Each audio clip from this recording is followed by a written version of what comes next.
was just drawing different comics and making them my own comics and stuff. Like, yeah, it was crazy. So, and I was always lettering too.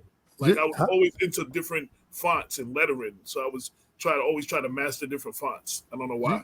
You're like the second person I think we had on that said that due to being on punishment came out to be very creative. Oh yeah. Yeah. Yeah. So, I couldn't do, and then, so then my mom saw I was having too much fun with that. So she took that away and, took my TV, and then I would just read books. How do you punish a kid who reads? So she eventually told me, go outside and play. Yeah. Oh man, that's great. So we got to thank moms. Welcome everybody to Changing of the Hip Hop Guards. It's me, Uncle E. That is my partner, the journalist Sincere. And today, man, I am super excited about the guest that we have on. I'm gonna give a little brief story. I'm from Long Beach, Long Island, originally born in Long Beach. So growing up, I moved around, ended up, in Manhattan and Dominican Republic, right? So going to Manhattan in the summertime, listening to hip hop on the radio, hearing all kind of songs. You would hear something like a Rakim saying, rough enough to break New York from Long Island. Right. We knew Chuck D, you know what I mean? Long Island, whatever. But man, let me tell you one thing, bro. When a song called Strong Island came out by this group called the JVC Force, everything stopped for me. You got to now painting the picture. I wasn't too familiar at that time that there was a lot of hip hop artists coming out of Long Island, right? Because like I said, I left from Long Beach. I was like second grade. After that, I'm mainly in Manhattan. So, I'm absorbing all the stuff from the boroughs and stuff like that until I would hear little stuff. But man, Strong Island, till this day, 2022, our anthem. I think I could speak for everybody from Long Island. We have none other than AJ Rockman. It's a pleasure to have you on. Thank you, sir, for joining us. No doubt, no doubt.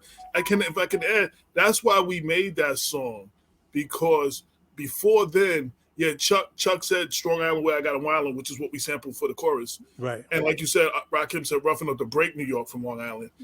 But nobody else was really rocking for Long Island with Long Island as pride. Although you had mad people from Long Island, you kind of almost had to be from the 5 boroughs at this time.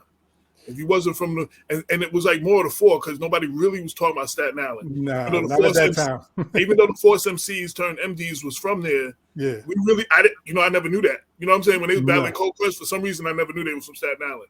So I was like, you had to be from one of the other 4, or you wasn't hip hop. Have made a little noise. I'm from Mount Vernon originally. Have made some noise in Mount Vernon.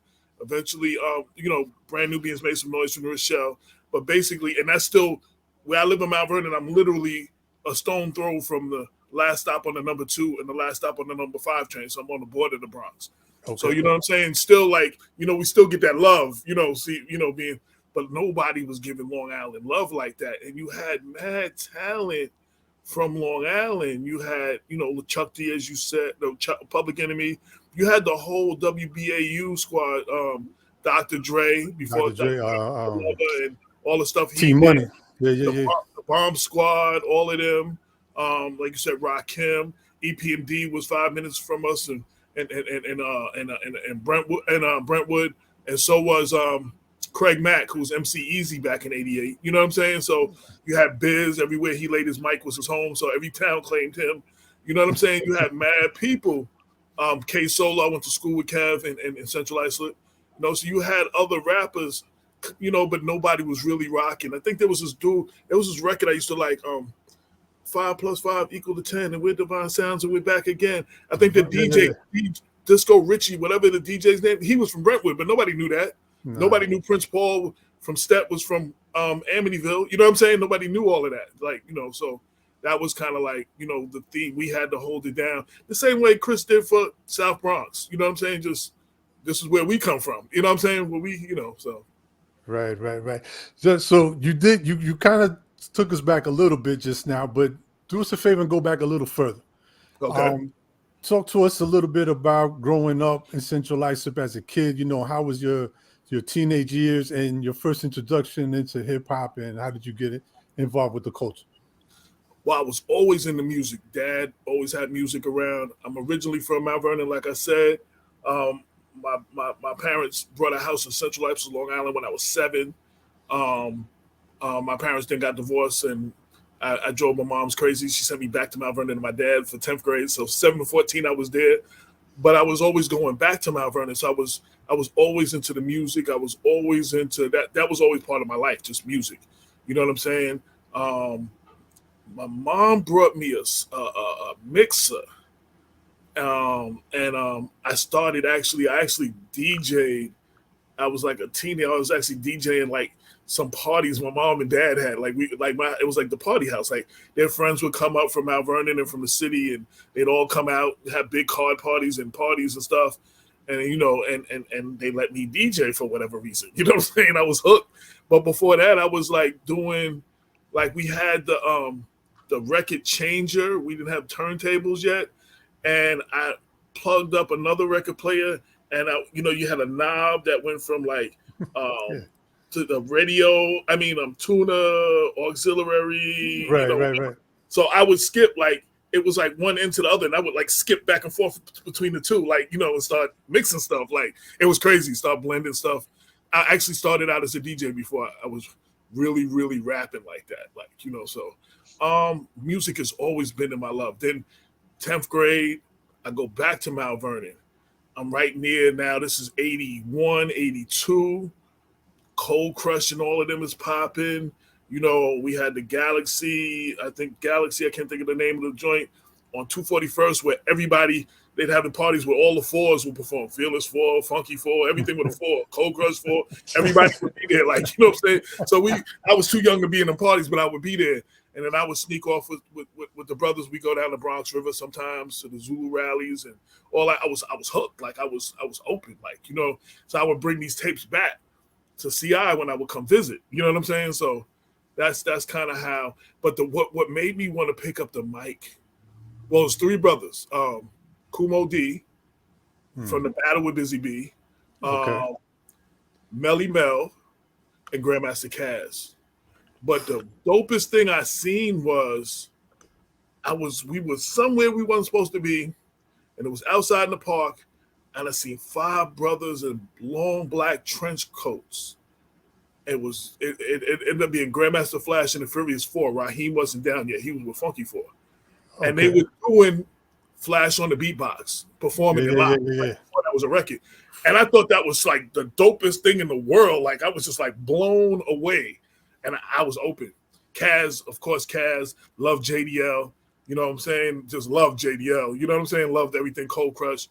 And like I said, Kumo D and that Busy B battle. That just like, those are the things that did it, like, made me want to pick up the mic. So in high school, the number 2 train used to be the last car you was allowed to smoke and get high. The cops wouldn't really mess with you, drink your little beer, whatever you're drinking. Why I see Melly Mel there with like 2 girls. So me, I'm like, I walk up to Mel, yo, I'm going to be a rapper too. I'm going to be doing shows with you. I'm talking all kinds of crap. And he goes, oh, word, you rhyme, kick a rap. Like, and I'm like, what, right now? Like, so, now I got my boys with me. I got other people that know me. There's no way I cannot not do it. So I do. I don't even remember the rhyme I say. I say something, whatever I kick. And he kind of gave me a nod and said it was dope. Whether he was just blowing me off or whatever, for the next year and a half, every other rhyme ended with, and I know I'm dope because Melly Mel says so. Like, you know what I'm saying? So those are some of my little early, like, hip-hop, moments and memories. Okay. So at what point do you start to meet the other 2 members of the JVC force? So I knew Bill B Love. He lived I lived on Branch Avenue, and he lived on Acorn, which is the next street behind mine, right? And I actually knew his little sister first because of my little sister. She'd ride her little bike around the corner. My sister's name Nicole would be like, is Nicole home? And she'd be with my sister. And I guess their moms was like, yo, go get your sister. So he would come around the corner to go. That's literally how I met B Love. Like I was 7 and he was like 5. So I knew him all along. You know what I'm saying? I think he might have went to some private schools or something. So I didn't, and he was younger, so I didn't really go to school with him and then. But I seen him. He tells the story that him and his boys kicked their football in my yard, and I was a bully and they give it back. I don't remember that story, but he tells that story all the time. So that's how we. So I'm coming back home. I'm coming back. As after high school, so 84-ish or something, 84, 85, probably like 85, 85, 86, something like that. So I'm coming back, and the brothers on the block is telling me Bill and them start doing their thing while I was going. They started doing parties and stuff, Bill and Kurt. So I seen Kurt once or twice, but I did not know Kurt at all. You know what I'm saying? He was younger, didn't come out a lot, so, he wasn't at the parties and stuff. He's one of them dudes that stayed in the house and just practiced DJing all day long. Like, that's it. So my boys on the block, Mike Walls, took me to Mike Walls. Shout out to Mike Walls. He also introduced me to Prince Paul when we was like 15 or 16 in Amityville too. So I know Prince Paul since we were like 15, 16. So Mike Walls was like, and they were telling me, yo, Bill and them is doing their thing and they party tonight. So I'm like, all right. So they tell me I should come to the party. So we go there, they doing their thing. I'm chilling, and they doing a little house party for this girl. And they were saying, let me get on the mic. So eventually enough people said it. So they let me get on the mic. I said my little rhyme or whatever. Now, it wasn't like a battle, but Bill, I will always say B-Love was very arrogant. People think hip-hop made him arrogant. Money made, he was arrogant at birth. So he's not going to let someone come on his set and get more applause than he was. So then he start rocking. You know what I'm saying? And then, then I'm rocking. And we're not battling, but we're going back and forth. And at the end of the night, people was talking about how great we sounded together. So the next day we met up in Kurt's garage, and you know what I'm saying, I kind of officially became part of JVC and started working on routines every day. You know what I'm saying? And we doing little tapes. There's tapes circulating, little motorcycles and stuff, dirt bikes going by. You might hear all that. So, we start working on little tapes. Craig Mack used to come by all the time when he was MC Easy. Solo might have come by, like all the regular, cats was coming through. So there's tapes of all of us, shout to Biz. Biz, I don't know how, but Biz ended up with some of them tapes. I don't have them, but Biz he ended up with some of them tapes. So I don't know. Of course he would. Yeah. So, guy has everything. Well, I had everything. Yeah. Shout to Biz. So basically we start rocking, we start doing routines. Now, we was shopping this demo, and officially I wasn't on the demo that they were shopping. It was the New School, which I guess was the B-side of Strong Island. And it actually was B-Love and another homeboy they ran with, Rob Louder, they called him Rob Stinger. He was doing the beatbox, and I guess Kurt's doing the little beat or whatever. That's what we shopped. And we shopped it to all the labels, of course, like everybody else. Album covers, the label, the record company label address. We send in our tapes to all of them. So B-Boy was the first one to really call us, with some real interest. At the time, I'm older, so I'm doing architectural drawing at this job. Me and Dave Dove from Daylight, we both went to Amityville, something drafting institute or something. Both took architectural drafting. Neither one of us do it for a living, but we both was in. So I'm doing my little architectural drafting. So I got my little suit on or whatever, and my briefcase. B-Boy actually thought I was the lawyer, not part of the group, right? So we get down there, and they liked the song, but they wanted something for the B-side, just in case. And we went in, and that's when we recorded Strong Island. The truth is, every label told us Strong Island would have got us signed to any label, but Strong Island didn't exist when we were shopping it. We went in.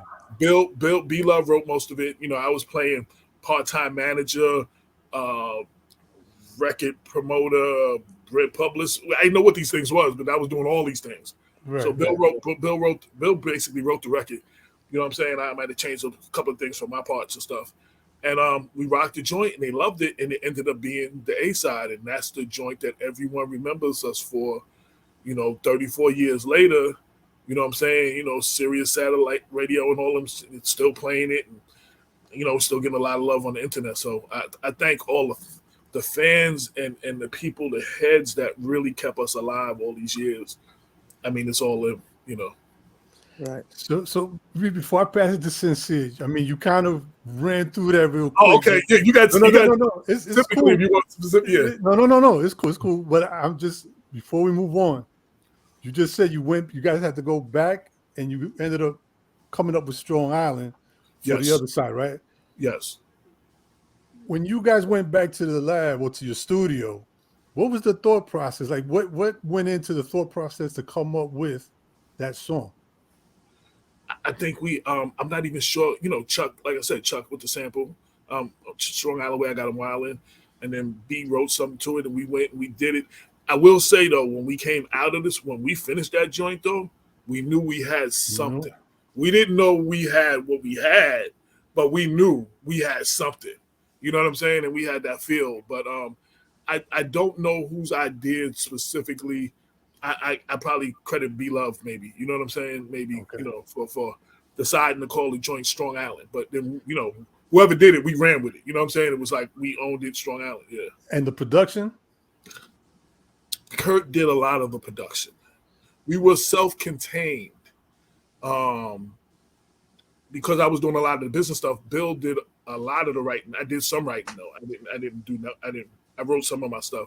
But Bill did a bulk of the writing. I did the manager stuff. Even when he had a manager, I used to call people behind him because he would mess up stuff. And like, you know what I'm saying? I was the radio promotion person. I didn't know what radio promotion was. We just wanted to get our record on the radio so the girls would hear it. I was the publicist. I didn't know what publicity was. We just wanted to get in the magazine so the girls would see us. I mean, keeping it real, you know. Yeah. So I was doing all of that.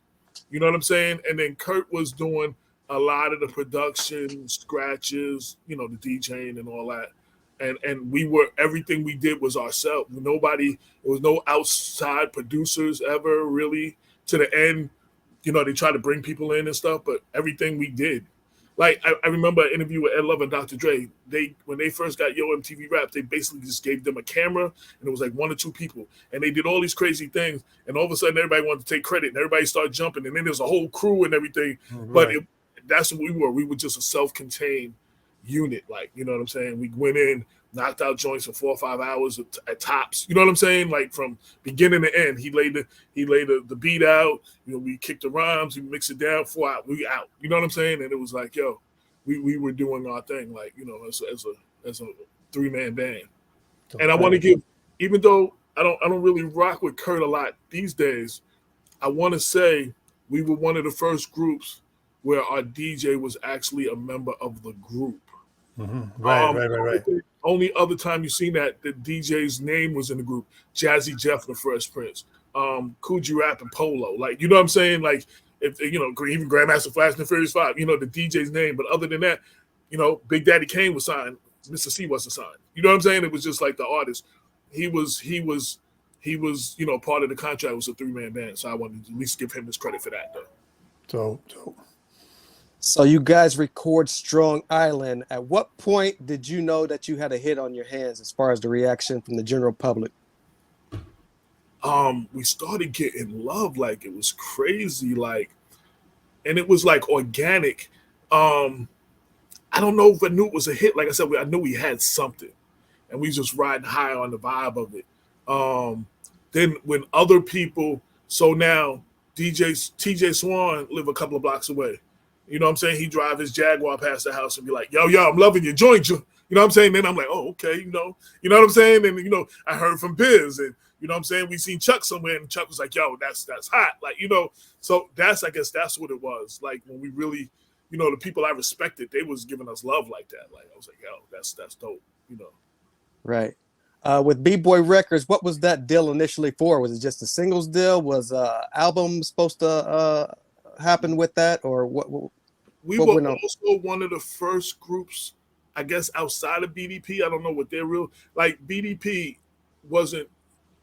Scott had a deal with called B-Boy Records. You know, I think it was Rock Candy, and he had a deal. Chris was signed to Scott. Chris was actually never signed to B-Boy. That's why he was able to walk after Scott died. Right. I mean, he could take the music with him, but he was able to walk. we were probably one of the few groups that actually straight out had an album deal. Most groups at the time, they had like a single deal, or then they put out another single, and if that rocked, then they put out an album. We had straight got an album deal, a multi album deal. Right. Yeah. Very dope. So take us back to the creative process going into doing Damage. So yeah, we just rocking. We're doing a few shows now. Now we got to have an album. The Rex Strong Island drops like Red Alert breaks at New Year's Eve, 87 going into 88. That Saturday night on a show. And we had a couple of months to come up with the album. So we just started. We had a few already routines. That's usually how it go. Like if you hear some rappers back in the days, you hear their freestyles, and you'd be like, you'll sound familiar because they end up being like part of the record mix. You know what I'm saying? Yeah. We had some routines that we worked, and then Bill was just writing full. He just kept writing. B-Love just kept writing, and we was working on stuff every day. And we was always working on routines, working on shows, you know what I'm saying? Like show performances and stuff. We always practice. I think it was practice. Like, people I get a chance to talk to a lot of kids these days. And I always say, whatever it is you want to do it every day. You know what I'm saying? Put some time, call yourself a writer, write every day. You know what I'm saying? Jordan got dropped from his high school. He got cut from his high school team. But he knew he had in him. He believed in himself. He worked on his dribble and his shot every day in the driveway, every day. Now he's one of the greatest players alive. Like whatever it is you're gonna do, that's what we did. We practiced.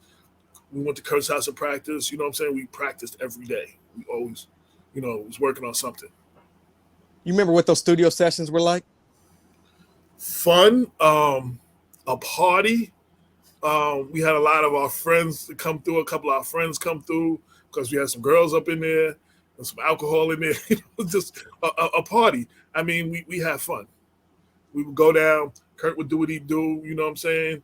And he got to know the studio well. And Charlie Murata, South Shore Soundworks, something like that. With EPMD and then the hit squad ended up recording out of there. Kurt started getting used to everything, and Charlie liked to smoke, so he go off and smoke. You know what I'm saying? And Kurt ended up working as an engineer in the studio. So that would give us extra time. Like, you know what I'm saying? Like he'd be in there between sessions coming up with stuff, and then I guess that was why it made it easy. So the beat was kind of almost done when we got in the studio. Like, you know what I'm saying? He added his little tweaks to it. And, he's doing his little mixes and stuff and whatever. He got equalized it and everything. He was doing that, you know what I'm saying, between other people's sessions and stuff. But it was, we just got in there, took care of work, had fun. It was fun. Right. When that album dropped, what kind of reception did you guys get, especially from like the other regions, Queens, and I mean, you had the song Strong Island. What kind of reaction did you get from the other boroughs? Well, it's funny. The whole line living in CI, anytime I was in the 5 boroughs, they swore I was talking about Coney Island. Yeah.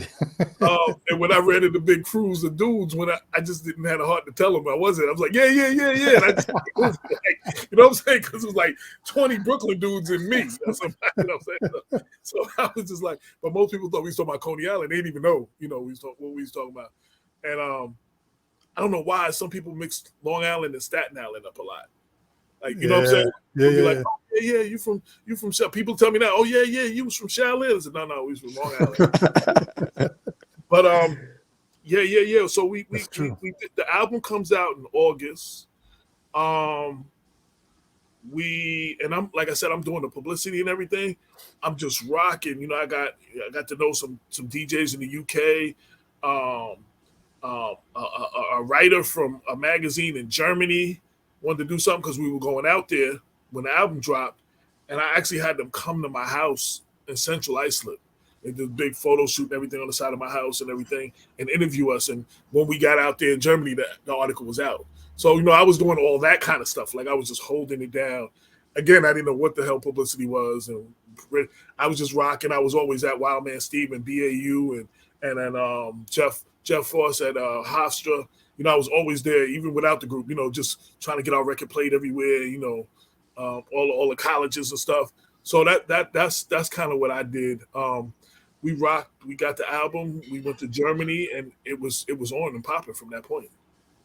You guys dropped what I consider one of the greatest eras, 87, 88. Can you take us back to one of your favorite tour lineups?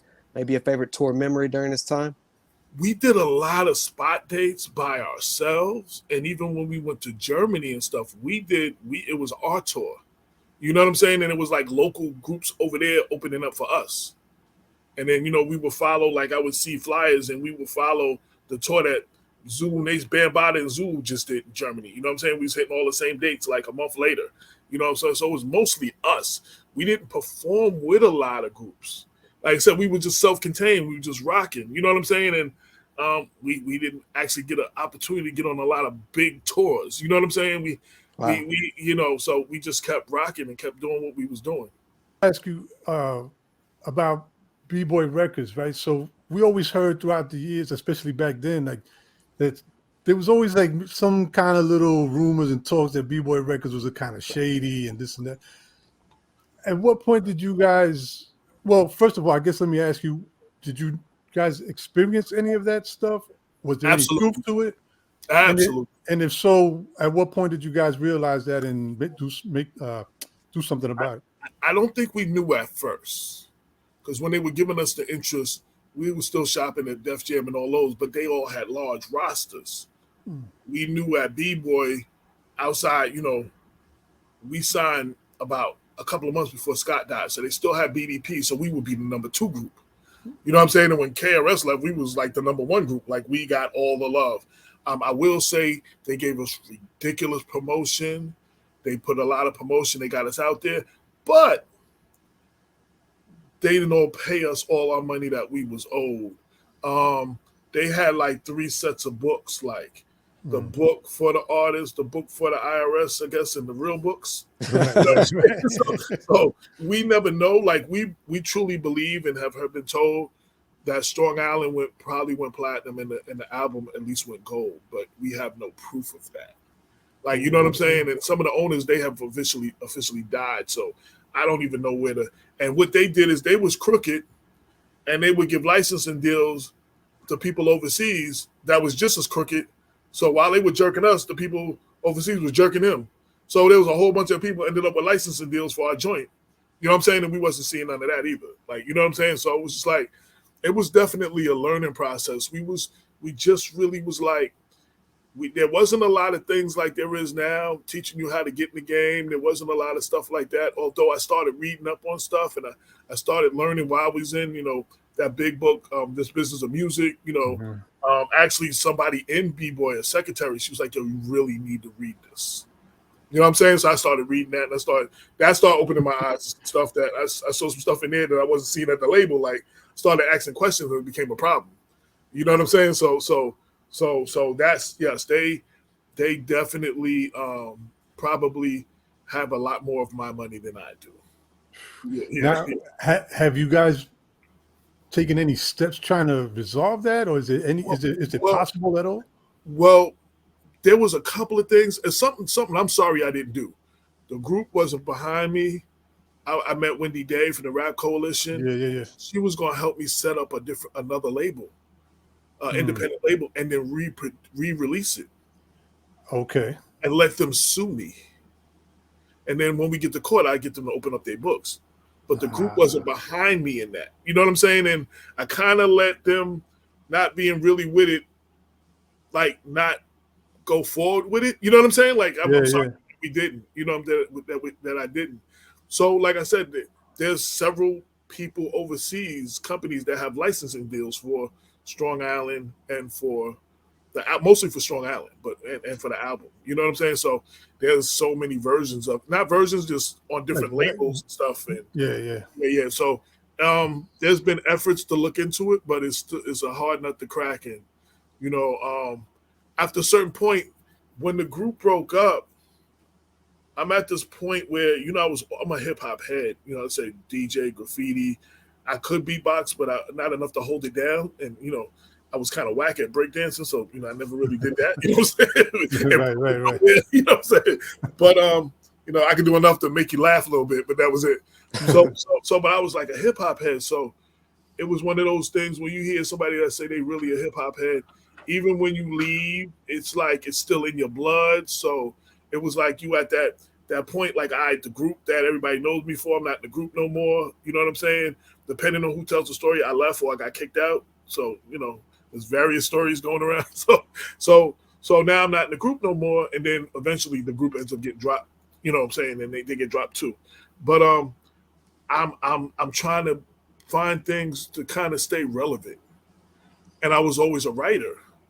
So Wendy Day, in her infinite wisdom, had the idea. She knew all the magazines, the little underground magazines, to have like a rapper review other rappers' CDs. So I started out doing little stuff like that. Like, then I was writing for the fanzines back in like 92 with like Word Up, and then a little bit with Black Beat and all that. At 4 or 5. I did Lil Kim's first national interview when they were Junior Mafia. They only had the first song, that Get Money song. They didn't even have an album out yet. But I was interviewing the group, and the group wasn't really saying a whole lot. And I interviewed Kim, and I'm freelancing, so I'm trying to sell as many articles as possible. So I got Word Up to do an article on the group, and then a separate article on Kim, and that was her first like really national interview ever. So so I'm doing stuff like that. And then something happened. I don't know what it was, pissed me off, and I wrote this big, long, drawn out. And people was like, yo, he could really write. So then I started writing for like other people, which eventually I wrote for The Source. I know Dave and John when they were Harvard students, and Benzino, and then when they was the almighty RSO. You know what I'm saying? So back then, started getting into the Village Voice, a little bit of Vibe, and their failed hip hop publication Blaze. Oh yeah. I think there's like 5 issues or something. Like I'm in 2 of them, so that's all I know. So and all the hip hop magazines that a bunch of underground. My favorite and best time as a writer back then was On the Go. Oh yeah. Steve and them were just moving from Philly to New York again. I met them through Wendy Day. And we started gelling, and they wanted to do more hip hop stuff because they were primarily a graffiti magazine, I guess. That had hip hop flavor. So I added a little hip hop flavor to it, and it was one of those. They were small, so they really couldn't pay you. So they made me like associate producer, editor or something, part owner or something. We had a lot of fun. That was my most fun as we just had crazy fun because we did things different that nobody else was doing. Redman came out with an album. He had a song, How to Roll a Blunt. So we had him talk about how we would go to other towns and find good weed. That was the whole article. You know what I'm saying? Very dope. Big L has something. He said The Devil's Son or something. So on the cover, and actually it's funny, his mom has a picture of him dressed up as the devil for Halloween. So we got a picture of him on the cover. The Devil's Son, like, he was doing like fun stuff, like real fun stuff, like really crazy fun stuff. I really had a lot of fun with those cats. So that's how you got into the whole journalism. Now, back to the B-boy though. Was it hard for you guys to get off the label? How, what was the process and how'd you get to your next label? They didn't want to let us go. I found out Russell was calling. I found this out after we left and offered some large sum of money. And they told him something stupid like that'll get you to J, to V, or to C. Like that's not going to get you the whole group, something stupid. So they wouldn't let us go, but then they wasn't really doing us right. You know what I'm saying? This is where you have contracts. The contract said they had to shoot a video. Yeah, they did. They shot a video. It never came out though. I guess the contract didn't say they had to put it out. But when we started fighting, on that, we actually shot a video for Doing Damage. It was in Central Islip High Schools. One of them, like a daylight thing before daylight. Us having fun, being stupid in the classroom. That's how the video was. But it never came out. So our lawyer, well, actually he's not our lawyer yet. We get the attention of Tony Dick from Idlers Records, who is someone who lived up to his name. I must say, he did. And I was just watching a version. I just watched the video Gasface. I see they Gasface gave him Gasface and right. Yeah. So they had the Jungle Brothers. They did the "Girl I'll House You" that song and everything. They was trying to get into the hip hop. So they wanted us bad enough that they introduced and had their lawyer represent us to help us get off. Their lawyer, funny story, ends up being our lawyer and negotiating our deal with them. He drops them and ends up being our lawyer. So yeah, he when he saw what B-Boy was doing and how they was doing it, like he took it as a personal mission in life to get us off this label. Even and in the new deal, we of course couldn't pay him everything he was worth. But in the new deal, he negotiated some of what he was owed in our he got his and we got our advance. He negotiated that in our new deal for him to get paid that way. But he just was like, he was pissed the way they was talking to him, the way they was doing business, and he took it upon his business. He like made it his mission in life that he was going to beat them and he was going to get us off. And then he ended up being our lawyer. And up to this day, I think he still represents B-Love. Oh, wow. Like, okay. Tupac. It's funny, our lawyer name was Tupac in hip hop.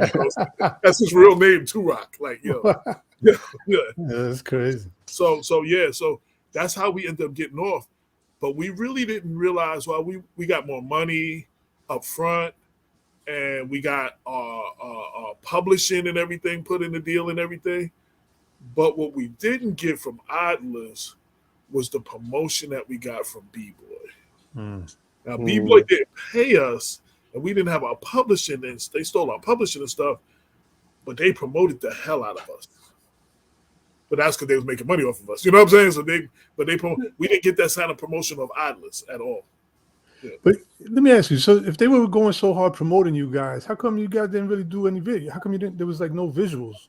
Well, back then, every group didn't have a video back then. That's true. You know what I'm saying? Like really every group didn't have a video. And they did shoot a video. And I'm sorry, like it's the way I started getting about business. I'm sorry I never kept in touch with the people because I'd have paid them for the video myself. Whatever they didn't get paid. That video, I'm sure it don't exist no more.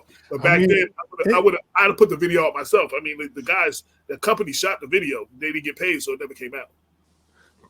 Okay. Because I was gonna say, man, even like we didn't have social media. Yeah.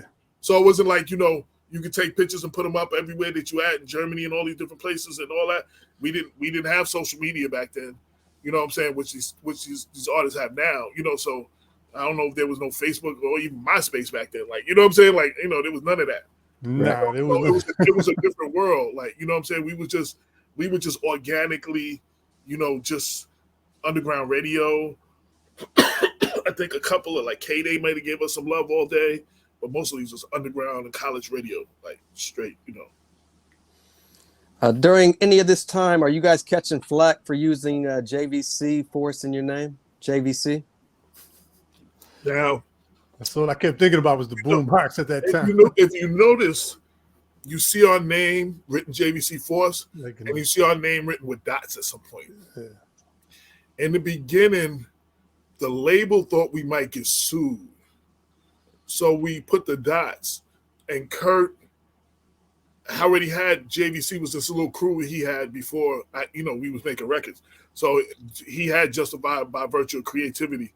And then we came up with the letters with the rest of for obvious reasons concerning entertainment. So it was just like, with dots in between it. Then we find out after we go through all of that, as long as we're not making boom boxes and electronic equipment, they can't touch us. You know what I'm saying? So you never saw the dots anymore. You know what I'm saying? You just saw JVC Force. So yeah. We were concerned about that at one point though. Right. At the very beginning, we thought we could get sued or something. Wait, and who came up with the acronym? The acronym for JVC? So JVC, like I said, B-Love had a crew, a little DJ crew, and Kurt had a little DJ crew. At some point, they joined together. But I think Kurt's group was JVC, just JVC. There was no Force. So Justified by Virtue of Creativity or whatever was something that Kurt had. Okay. You know what I'm saying? Once we put the dots, we had to come up with the rest of that, man. So I think that was like a group effort that we all came up with all of that. Yeah.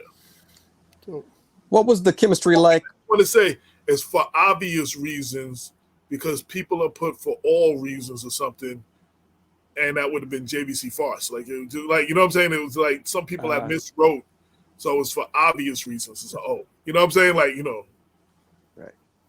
What was the chemistry like with you guys going into your sophomore album, Force Field, in 1990? Well, I don't think we had the same chemistry as we did going into the first album. And then we had Isla's trying to make suggestions and stuff. We're used to doing everything ourselves. So we do a joint called We Got Our Own Thing, but Hev is already signed and dropped his joint. So they don't want to release that. So they had success with the Jungle Brothers' Girl, I'll House You. So they wanted us to do a hip house joint. So it ended up being Force Thing. You know what I'm saying? It's the same lyrics of We Got Our Own Thing, but we made it into like a hip house record.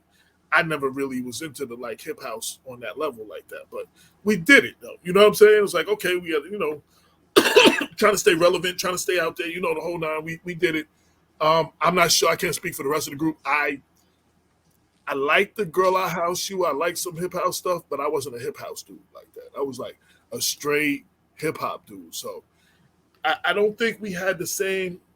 We were still rocking together. We were still doing shows. We still did everything. But I think something, it wasn't the same as when we went in. Now, later, Stretch Armstrong gets a job at A&R for Big Beat. Before Big Beat was part of Atlantic. We're actually part of the deal of that Atlantic brought Big Beat. We were part of that deal. Us and Double X Posse, not going to be able to do it. No, and they had a lot of house stuff like Tara Kemp and some other stuff. You know what I'm saying? So Stretch is a A&R, and Stretch, always loved us. So Stretch fought for us to get on Big Beat. The first joint we do on Big Beat, Big Tracks, when I left the studio, we had the same feeling of when we did Strong Island. It was like, did Big Beat buy, then Atlantic buys Big Beat, and we always said the one thing we never had was major label push. Like us and EPMD both started on small labels. They was on Sleeping Bag Folds, Def Jam buys, the artists. Now they got Def Jam and, Run's wife loved the one song by EPMD and got, Russell to manage them. And now every time Run and them is doing something, it's like, yo, who you listening to? I'm listening to EPMD. So they get Run DMC push, like, you know what I'm saying? And they open it for, so that took what we both hear, that took them to a whole nother level.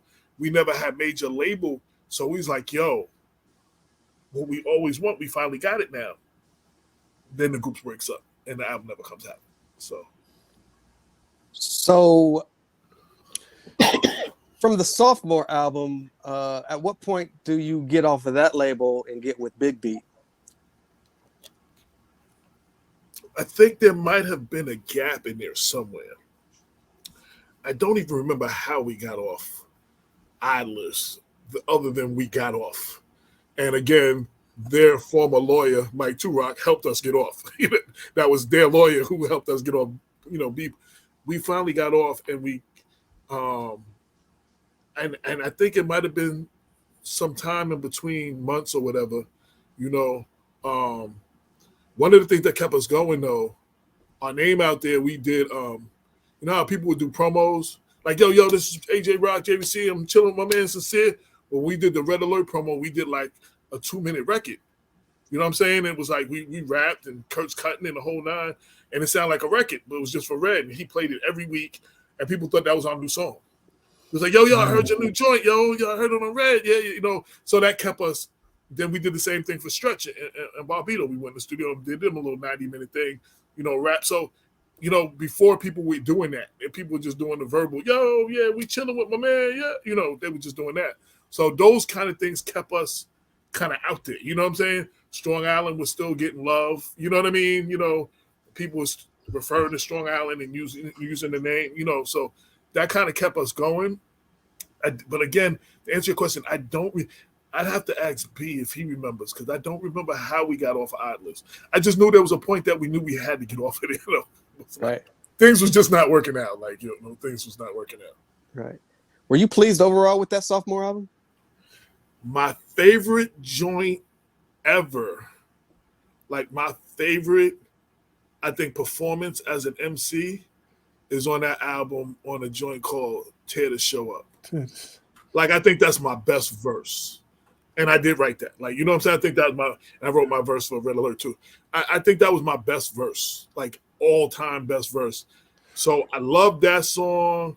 There's some hidden gems on there. Something about a sample. Take It Away. No, Take It Away was on the first album, right? I was just listening to that the other day. There's some definite gems on there.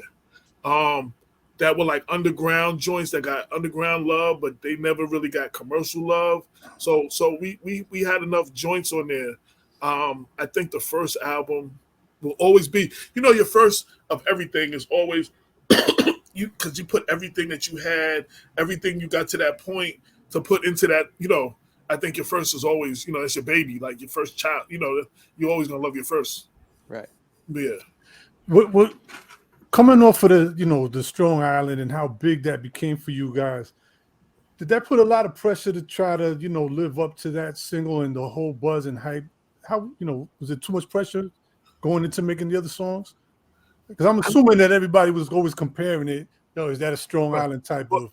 Here's a funny story. So we were looking for another. Strong Island had a lot of noise in it, like a Public Enemy song, like a lot of noise, like the guitar is noisy. And we were looking for another sample that was noisy. And I remember my sister, she started dating a dude that went to college in Connecticut. So my dad drove her, but let her hang out. You know what I'm saying? So me and him went to the record store. I found this joint, David Bowie and Queen. And we was like, yo, this is it. So we did a joint on that. And then my man Reggie Hobbs, shout out to him, he comes by the next day. He said, yo, some white dude in a red, white, and blue suit got just use your song. And it was Vanilla Ice Man. You know what I'm saying? Yeah. We were going, we did something dope off that song, because we were looking for something with noise. And I knew of that song, and I was like, I had to play it for me over and over in the record. I was like, yo, this is it. So we were going to use that. We were looking for, I think, and then even with Intro you Today. had something? Didn't you have another song that you guys sampled that they ended up using it for like Biggie and Yes. I did not notice until I was with Questlove the first time I ever met Questlove, again through Windy Day. We all hanging out, and she introduced us, and he asked me, how do you feel that we're puffing them sampling your joint? And I'm like, huh? And I'm like, nah, they use the same DeBarge joint. And Quest right. And Quest said, no, they didn't use the original DeBarge joint. And he was saying there's elements that were in our joint that's the joint they used. And then the Biggie. Okay. Quest broke that down to me and was the first one to ever bring that. I just, because he was like, how do you feel? I was like, I love Biggie. Biggie's dope. He used the same joint. That's all I thought.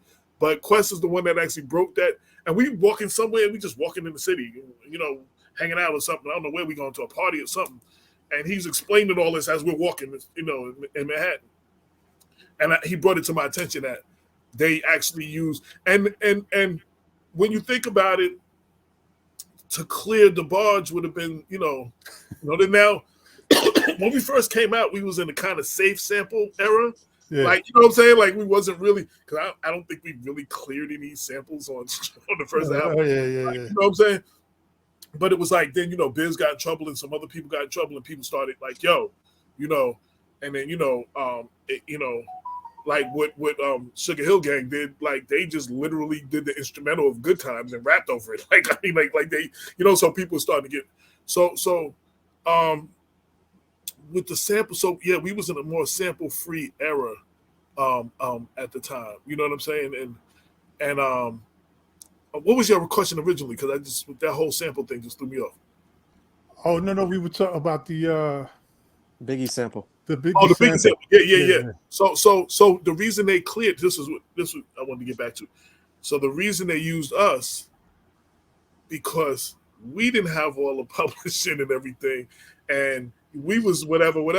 It would be safer to use our joint than it would be safer to use, and it had enough. And it had enough different elements that it wasn't exactly the barge no more. You know what I'm saying? So the barge couldn't come after them.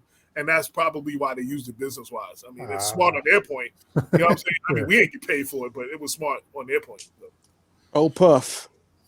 Yeah. People sampled us. Teddy Riley sampled us in some of them joints that he did too. Yeah. I was like, yo, Teddy done made enough money. He didn't just walk up to me and buy me a Benz. Like he made enough money. Right.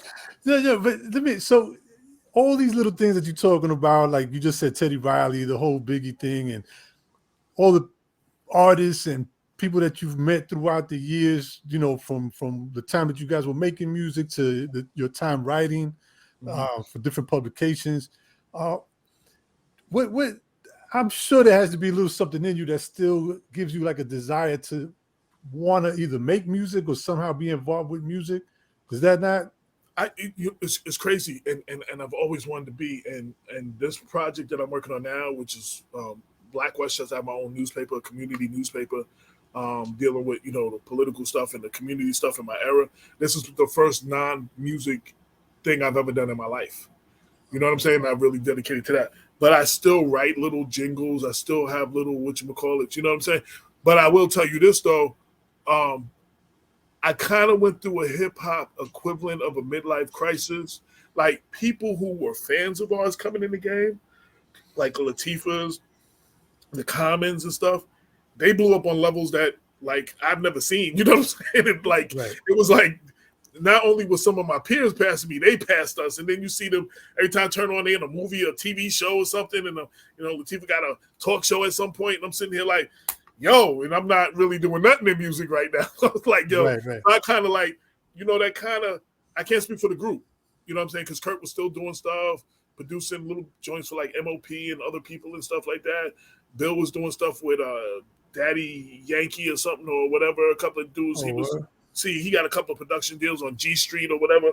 So I really wasn't doing much like musically at the time. And it played on my, I settled down. I was living in Atlanta. I got married. You know what I'm saying? And, got a regular job now. I'm still writing. But, now I'm in Atlanta. Like, when I was in New York, I had to see all the editors and everything at all the industry parties. Now, I'm 1,000 miles away, out of sight, out of mind. You know what I'm saying? So it's like, I'm not getting the assignments I used to get. And I'm like, I go through this little, whatever it is, trying to figure something out. Like, that, what the hell am I going to do next thing? Yeah.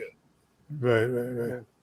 I want to talk about the Black Westchester in just a moment, but if we can go back to one more subject, and that's the Big Beat situation. Did you guys record a whole album, or just songs? Just about a whole. I think there was a whole third album. I actually left the group before the whole album was completed, so I am maybe on a third of the album. And at the time, Big Tracks, again, Bill did a lot of, B-Love did a lot of writing. Kurt actually wrote some of the parts that were my parts. You know what I'm saying? So then when I wasn't in the group, they actually remixed the song with Kurt doing those parts. You know what I'm saying? Like, they tried to remix me out of it. And I only knew because there was some DJs that was like Wild Man Steve and some other DJs was like, yo, nah, because I was the one that always came to the label, to the station. Like, I love hanging out at the radio station, so I would come up. They would do their like marathon thing where they would have to raise money or whatever. Yeah. Answering the phones and just because we whatever having fun. And so he was like, people like Steve was like, yo, they wouldn't play it because I wasn't on it. You know what I'm saying? Oh, wow. I was like, I didn't ask them to do that, but they did. So there was, I think there is almost a completed, there should be a completed third album. I mean, some of the joints we ended up doing like a limited edition deal with some label overseas, where they only press limited edition on this colored vinyl and sell it for astronomical prices to DJs, but they only make like, less than 500, like it's not a whole bunch. So, we got paid from a few things like that, but, that everybody always wonders what happened to the third album, and I think that actually was our best out. The stuff we did. Don't say that, man. Don't say that. Because what we had I think with Idlers, they were trying to change us. When we was self-contained, they was trying to change us and trying to get us more to do hip house stuff, and that really wasn't me. Period. You know what I'm saying? I mean, right. This just me. It wasn't me. And I can't speak for the other two. So I kind of we did it, and they got them joints on there, but when we got the big beat, for some reason that feel that we was in the studio with Strong Island, that feel was back. When I left about it there, it was like, this is the first time I felt that since Strong Island. You know what I'm saying? So we was good. Had our little routines and stuff, and everything was it was that's probably some of the best things we did. Right. Yeah. Have you because you said you still talk to Be Love, right? So there's never been a conversation of you guys maybe doing a little something? There's always conversations, but then they have just been conversations. There was conversations of us going overseas before COVID effed that up. You know what I'm saying? And so with some of the other groups of our era, you know what I'm saying? So there's always conversations. There's been conversations of somebody wanting to do a documentary or a book. There's always conversation. But at this point in my life, I'm not chasing that. If it happens, it happens. But 30 years ago, I've been excited. Yeah. What's going on? What's going on? Calling every day. I'm not doing that now. I'm good where I am. You know what I'm saying? I'm good with. We got the little legacy we got. You know what I'm saying? People still love what we're doing. Not little. Don't. Oh, okay. I know you're humble. You're humble, but it's not little, man. Well, that beat drops, my head still. I'm telling you, I'm not even hyping you up because you won, bro. Matter of fact, I'm gonna take a quick pause. I'm gonna give a big shout out to my man Al Quest, who's down with Get Yours Posse, because he loves Strong Island to death. Oh, that's what's up. I'm gonna dedicate this show to him. I'm not bullshitting you. My head when that beat drops, man. I ran into Chuck. It's not little. I ran into Chuck D one day years ago, and he said he was, I don't know, they was Japan or somewhere, and Biz, I guess, was DJing or whatever, and Biz was like, "Watch this," and he dropped Strong Island, and the whole crowd went crazy. And Chuck's like, "Yo, you have to understand, the crowd went crazy." And I'm like, he's trying to describe this to me, and I'm like, this is years and years after. You know what I'm saying? Even after the big beat stuff. You know what I'm saying? It's you know what was dope about you guys too, besides the fact that it was good music, the combination of each other's voice, man. You guys complemented each other. It reminded me a lot almost like of Ultramagnetic MCs, like how Kool Keith had that certain pitch and then said G. You know what I mean? It I can't even imagine it without the combination. You know what I mean? Because you guys complemented each other so well like that as well. So, and like I said, that's probably what they heard at that party that night.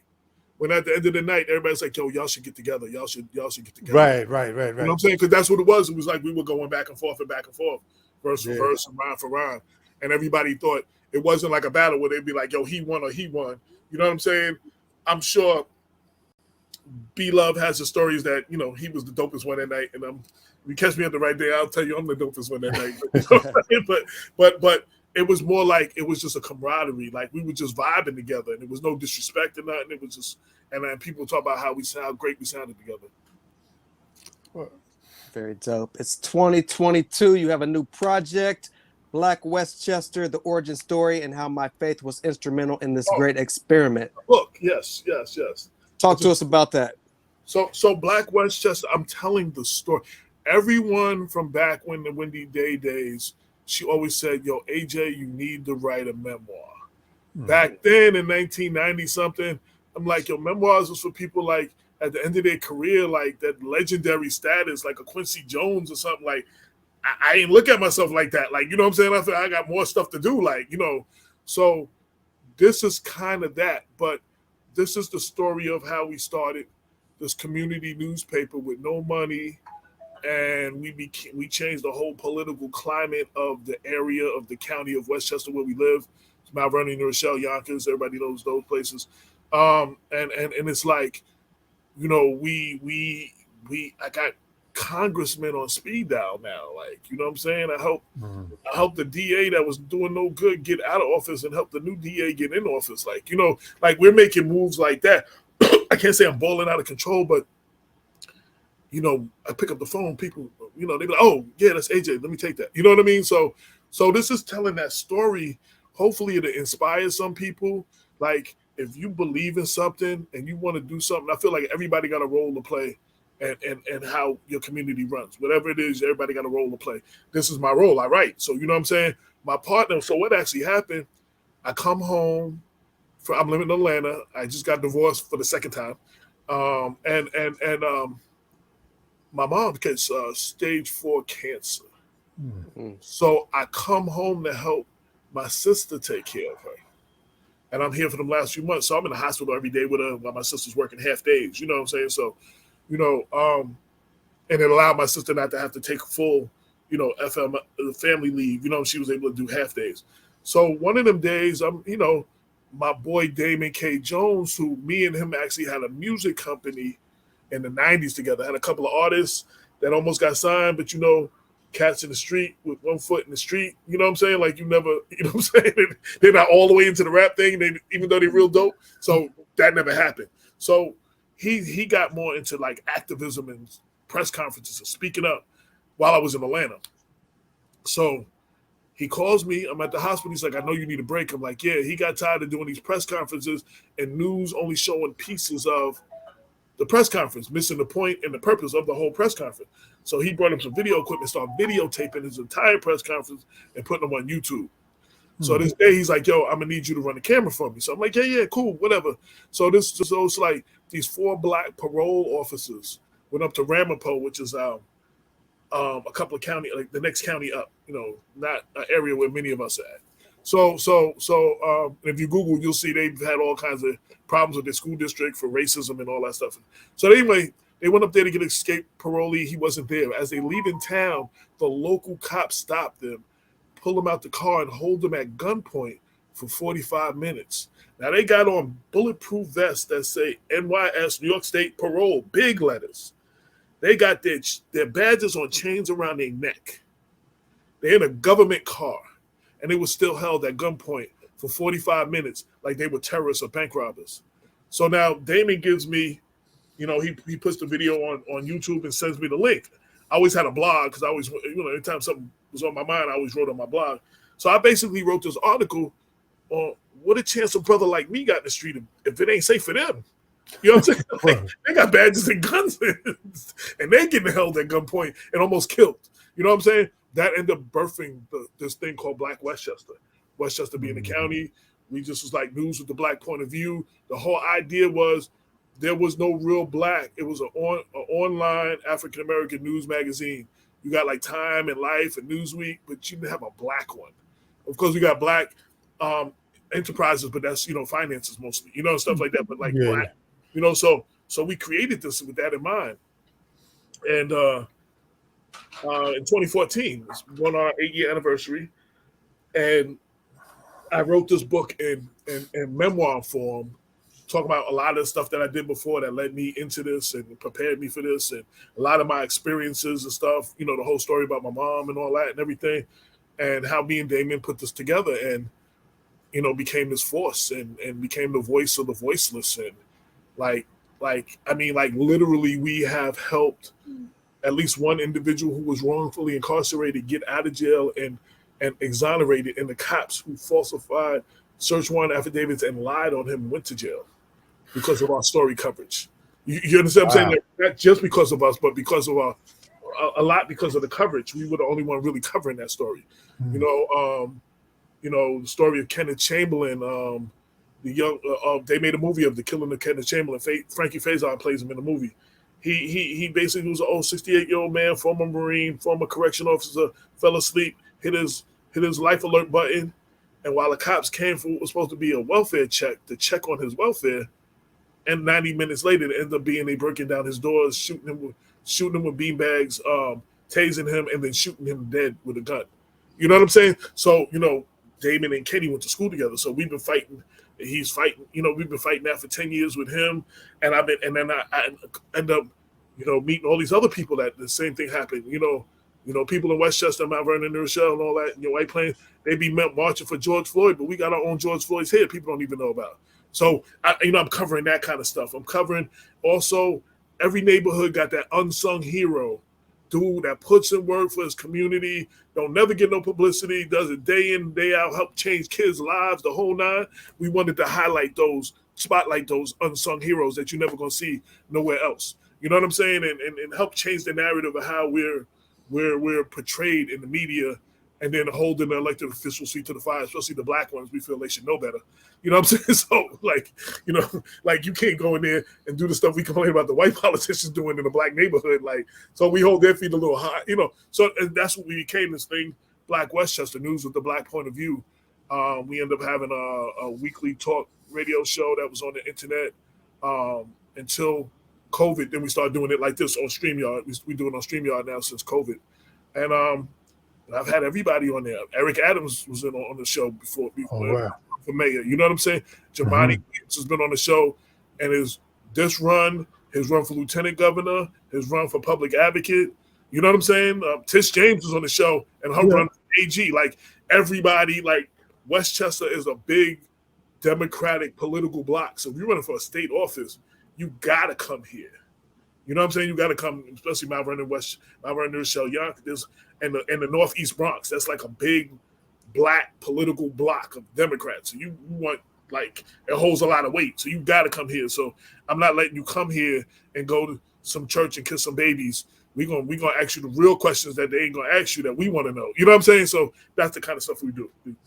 Eric and my partner Damon K. Jones, who's 33 years in corrections, they have been on the front line of the National Association of Black Police, talking about, most black cops that you hear talking about the police department being racist are retired. They both were current officers. You know what I'm saying? Like really calling it out while they are still on the job. So he's known Eric for back in them days. You know what I'm saying? When Eric was a cop, you know what I'm saying? He knew Eric well. So it had a lot of relationships like that. Minister Hafiz Muhammad, rest his soul. He was running Mosque number 7. He was on our show a lot of time. We had everybody who was anybody.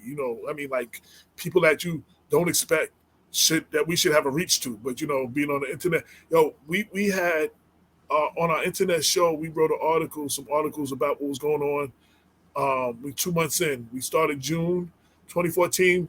August, Michael Brown dies. So we covered some stuff like that, and we're on the internet. Somebody from Ferguson read some of our articles and calls in our show. Hey, this is Sharon from Ferguson.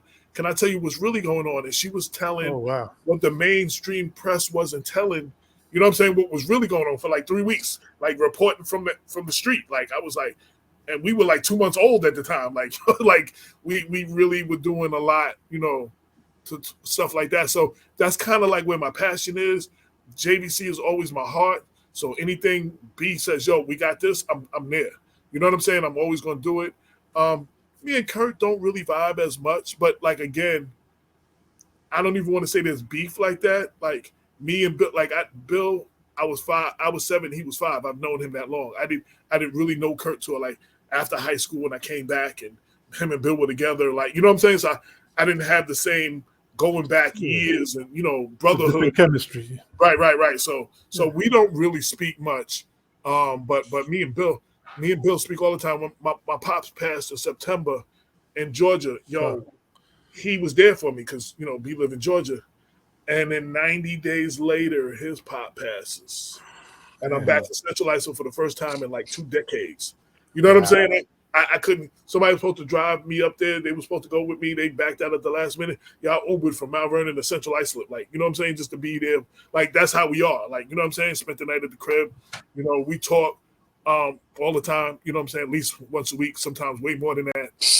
You know what I'm saying? So we still brothers. You know what I'm saying? If there was no music, we would probably still be friends and brothers. You know what I'm saying? Like that. But then we just went through this whole thing musically, and not taking nothing from Kurt, it was us on the front of the stage together, you know what I'm saying? Interacting, rocking, and, the whole nine, us building that, that. So I'm on there, we going back and forth together, so we got that brotherhood. So we still like that. So anything he need, you know what I'm saying? Anything he can never need, nothing that I'm not there for him. You like that. So we still, but like I said, he's successful.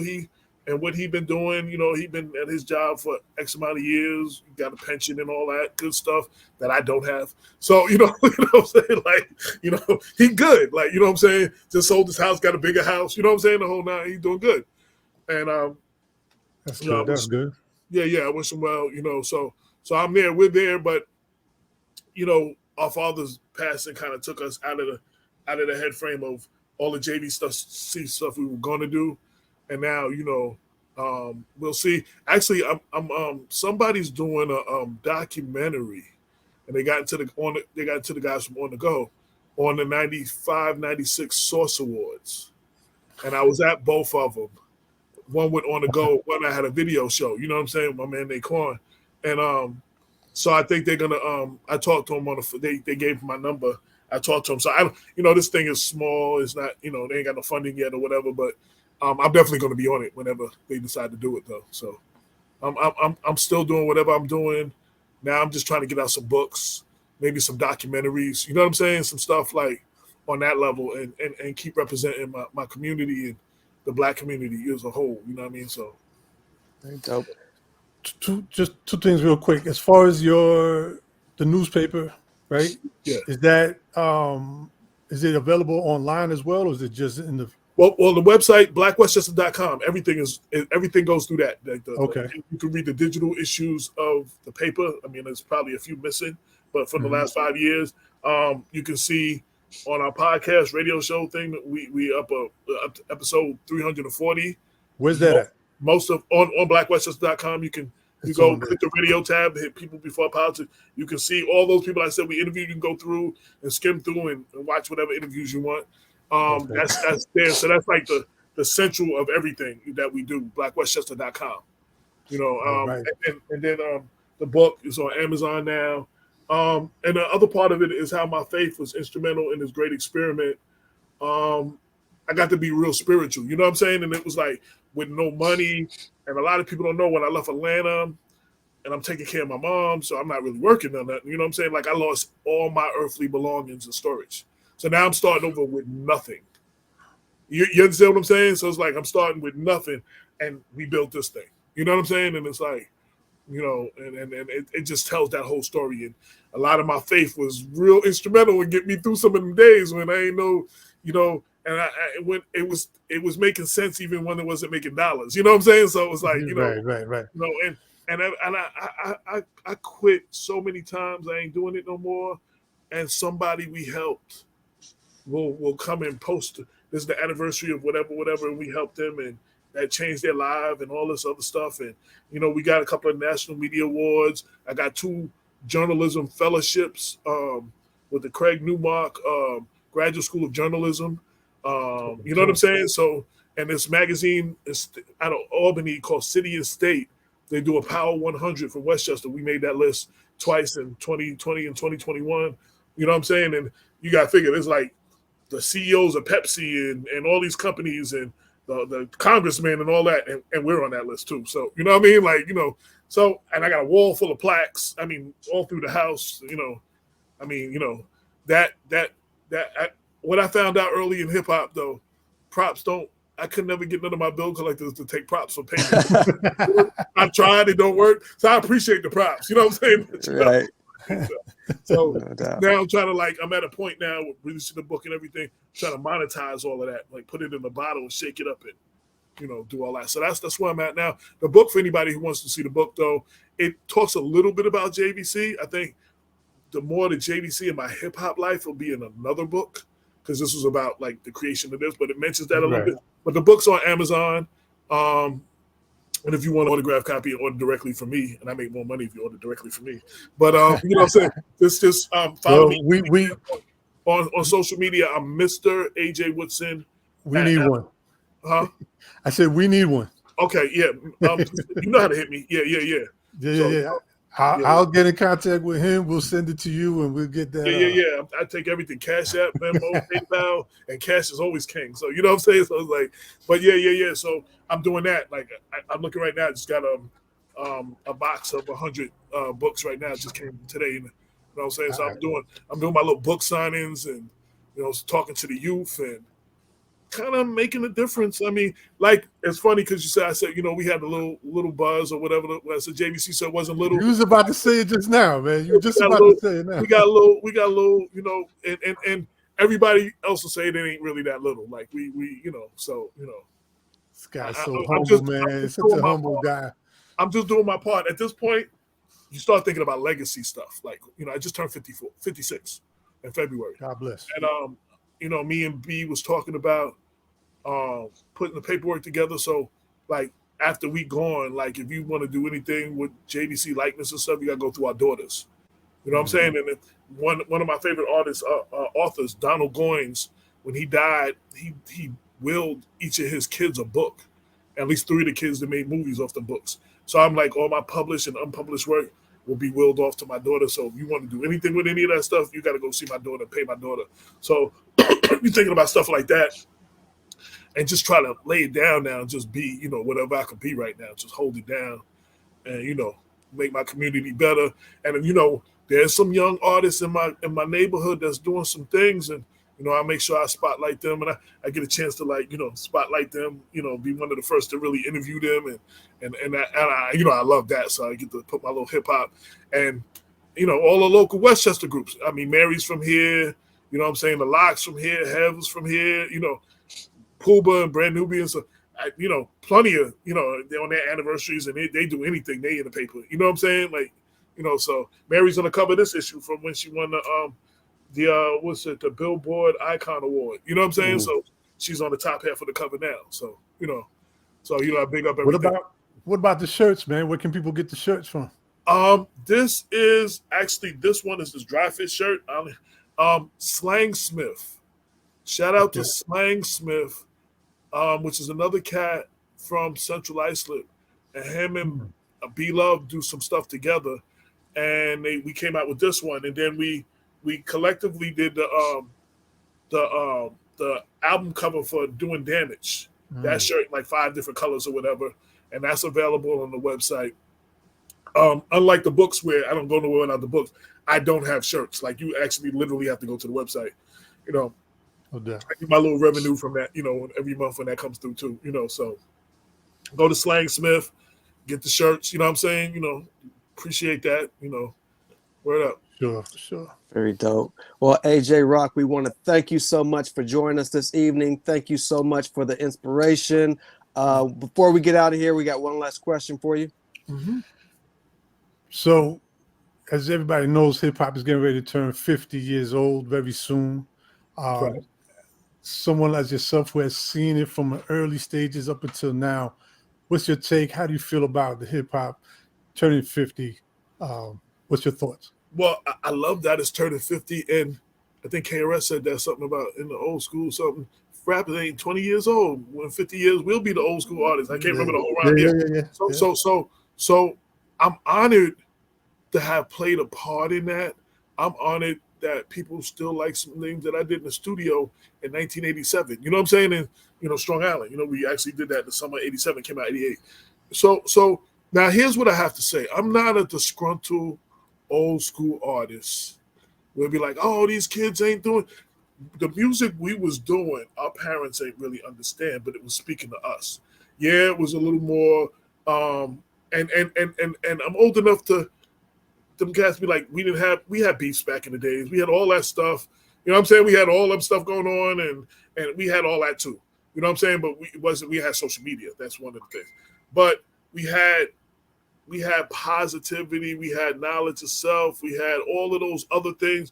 You had Kid and Play to make you dance, you had Biz to make you laugh. You know what I'm saying? You had all different kind of things.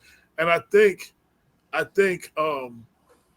we don't have too many artists right now. Like, everything is all one direction. Like, everything is all one thing. Like, nobody is all one thing. Like, the weakest cat in the world, you back him into the corner and threaten his wife or his daughter or something, he could turn into a killer. You understand what I'm saying? So, if you see your mom die, which, I did, you're going to see the hardest man cry. You know what I'm saying? So we have all of that in us. What made Tupac special, he probably was like one of the last of the 3-dimensional artists. Like he had all of that. He wasn't all just hard and more pro. You know, he was a little bit of all of that. We don't have a lot of those artists no more. You know what I'm saying? Like he was one of the last. We have a few. You know, I love what Kendrick Lamar is doing. I love. Oh, and new.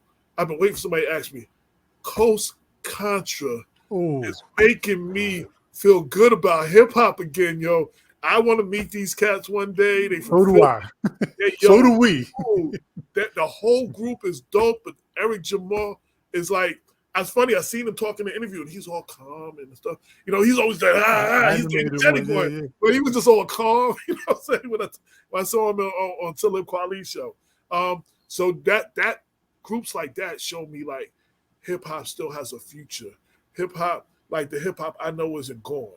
You know what I'm saying? As long as I see, I think Premier said to me one time, he was like, you know, it's like putting points on the board. He was like, no matter what the score is, as far as he was concerned, no matter what the score is, now how far we're down, like real hip hop, as long as he continues, as long as there's time on the clock, and as long as he continues to put points on the board, he's always in the game. And I live by that too. You know what I'm saying? So like Coast Contra is out there putting points on the board. Like we might be far behind as far as like real hip hop right now, but as long as there's Coast Contra out there putting points on the board, real hip hop is not dead. And they're not the only ones, but they are my all-time favorite. They're on fire right now. There's nothing, they can't come across my screen or my timeline for anything, and I don't stop watch. That never freestyle, I watch forever, over and over and over. So, yo, Eric Jamal's like my all-time favorite, like, yo, but that whole group is dope. But, so I do understand that, like, our music spoke to us and where we were. This new music, these new kids, this is where they are. This music speaks to them. And I understand that I am not in their demographics. Like, they're not making music for me like Chuck and then wasn't making music for my moms. You know what I'm saying? My dad. So they didn't understand it. So I do get that. I wish it wouldn't be all about, you know, killing and all negative and stuff like that. And that's why I love Kendrick Lamar. I think he's one of the ones that still got like that creativity. And, you know what I'm saying? And still bringing some, you know, we'll talk about the police brutality and talk about some of the issues in his joint. You know what I'm saying? But he goes, you know, he got a full, he might be like one of your three-dimensional artists because he's like, and like KRS, we always joke about, and will contradict himself like KRS. Right. Like he'll say peace, and me saying, you know, my Uzi weighs a ton the next day. So, you know what I'm saying? Like Kendrick Lamar is like that. You know what I'm saying, for me. So I'm happy that it's still going. Whatever role I can continue to play in it, you know, covering whatever I can cover. I had a short-lived part of the Christian hip hop. I had a site called Spiritual Minded. It was a Christian hip hop public online joint like Black Westchester and podcasts, and that I've seen that grow, and I've seen some of them artists really grow, and a couple of them actually, you know, Marley Music was one of the few that actually went mainstream. Like everybody, you know, he's more commercial, and Lecrae and a few of them, but there's a lot of dudes where it used to be a pastor on a keyboard just trying to rap a little bit, but couldn't keep the beat. You'd be like, yo, dude, this is corny. Like, I can't get it. Like, you got real hip hop heads who got saved, and now they want to make positive music. So I had a little bit in that chapter too. I played a little bit in that chapter in Atlanta. So I'm glad to have played a lot of different parts. And I said, Little Kim's first national interview, I played a lot of parts in a lot of the different chapters. And I hope, I want to see where these kids, those Coast Contras, the Kendrick Lamars, the cats like that, J. Cole, you know what I'm saying? The people just, where they gonna take it? You know what I'm saying? When you know, I love what Talib Kweli is doing with his show. I love, you know, keeping hip hop alive and having those conversations. I love that. Like, you know, I really enjoy all of that. So I'm a fan. I've always been a fan. You know, I mean, even when I was writing, my tag was the professional hip hop junkie. Like, dude, I get paid to hang out with. Who wouldn't want to get paid to hang out with their favorite artists, actors, and ball players? You get paid to go hang out with them and write about them and go to dinner with them, and you know what I'm saying? Like, who don't want that? Like, so I've had a charmed life. I've, you know, got to meet a lot of my heroes, and, you know. Very dope. Very dope. Yes. I want to thank you for your time. And I want to thank y'all for, I'm only around, JVC Force is only still spoken because cats like y'all do stuff like this. Like you understand what I'm saying? There's a lot of people ain't talking about a lot of people in my era. Like, you know, they forgot about a lot of people and they're not still talking about them. So the fact that we having these conversations and you allow me on your platform, yo, this is huge. Appreciate that. It's an honor. Thank you. Thank you. Thank you. Once again, on behalf of Changing of the Hip Hop Guards, my man Sincere, myself, Uncle E, we appreciate you, AJ. Everything you've done for the culture of hip hop, music wise, and all around, from what you did back in the days up until now. We appreciate it. I'm happy to see people like Kaz and Shyrock do shows, doing stuff they do. Shyrock was my first hip hop crush. She knows it. I tell her all the time. She was my first hip hop crush. Like, yo, word up. So yeah, I'm happy that there's a format that's these cats is getting paid like they, you know, like they should be getting paid. So right. So yeah, shout out to them as well, man. But yeah, thank you once again, and keep doing what you're doing, especially with the Black Westchester. Everybody make sure to visit the site. BlackWestchester.com. Follow me, Mr. AJ Woodson, Mr. AJ Woodson on all formats. So, that's right. Yeah. Sir, it's been a pleasure. Absolutely. Thank you so much, and I'll keep in touch. Reach out and get some books from you sometime this week. I appreciate everything, and let's keep in touch. Thank you. No doubt. See you again soon. Peace. Peace.